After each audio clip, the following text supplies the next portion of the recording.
Last November, he had his worst seizure. I found him seizing about 6 a.m. I think he'd been there for hours. This seizure was different because he ended up going into like a coma. The recovery process was completely different than his other seizures. He wasn't walking, he wasn't talking, he was on a feeding tube. It was just heartbreaking. And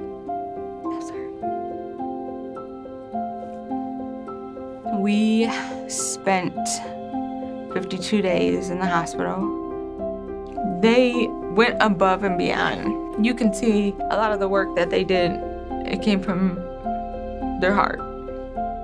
Without Rainbow, I'm not sure that Kylan would still be here. And the hope that we have for him, I don't think would exist. To make it 1 year without a seizure for Kylan is absolutely the most amazing feeling.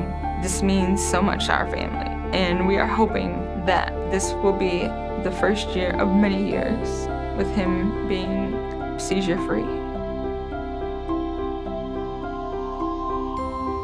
He does have a team of physicians, and we know that if we ever need anything, we can reach out.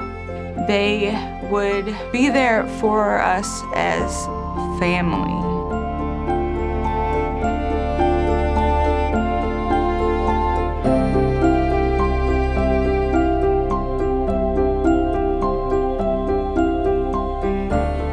They understand he's a person outside of this, and he can do many things outside of this syndrome because the syndrome doesn't define him.